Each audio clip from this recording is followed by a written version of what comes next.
ce soir sur M-Cycle. Malgré une usure très avancée de leurs plaquettes de frein, ces cyclistes n'hésitent pas à dévaler les pentes à un rythme effréné, mettant ainsi en danger leur vie et celle d'autrui. Nous tentons ce soir d'apporter une réponse à ce fléau dans un reportage Tony Comedy Productions pour M-Cycle. Mais avant tout, témoignage. C'est honteux, c'est honteux. Moi, j'ai toujours dit, tout ce qui touche les freins, je touche pas. Je sais pas du tout changer des plaquettes. Elles sont peut-être à bout, mais j'aimerais bien apprendre à le faire un peu mieux. Mais les plaquettes, c'est très abstrait pour moi.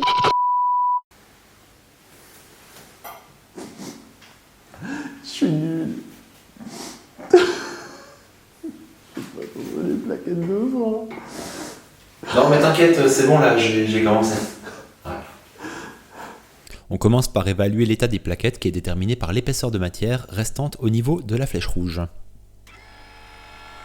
Je démonte la roue arrière, on va s'occuper de l'étrier arrière. Voilà un plan sur les plaquettes usées. Attention, elles sont plus usées qu'on peut le croire. On enlève la goupille avec une pince ou ses petits doigts potelés. Je galère un peu.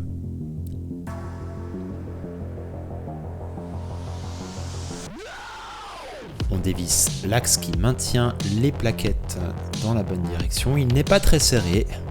Il suffit de peu de force. C'est le moment de prendre les plaquettes. Et on voit justement que l'épaisseur n'est pas aussi déterminante qu'on le croit. Il faut aussi prendre en compte ce petit ressort en plus là qui pourrait venir frotter contre le disque et endommager tout ça. Je m'équipe d'un liquide de nettoyage non corrosif, non abrasif, ici du liquide vaisselle mélangé à de l'eau et je nettoie bien le tout. L'idée est d'avoir des pistons vraiment propres avant de les rentrer et de les remettre en place. On n'hésite pas à s'équiper d'un tournevis ou d'une petite tige et à bien passer partout comme des gros maniaques. N'oubliez pas les petits coins cachés où la saleté vient se planquer.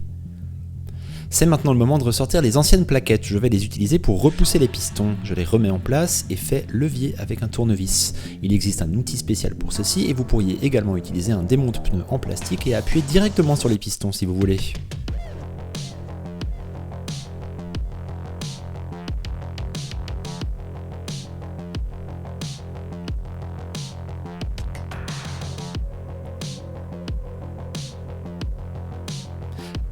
Voilà un plan sur les pistons rentrés. Préparation du petit sandwich de plaquettes. Attention, souvent elles ont un sens. On voit le L et le R. Ne mettez pas vos doigts tout gras dessus. Ça va les polluer, ça va les contaminer, ça va faire du bruit, ça va grincer. Vous n'allez pas être content. On fait un joli petit sandwich. On aligne le tout ensemble. Il y a un petit trou par lequel va traverser l'axe. Faites un meilleur sandwich que moi. Mettez ceci en place dans l'étrier bien aligné.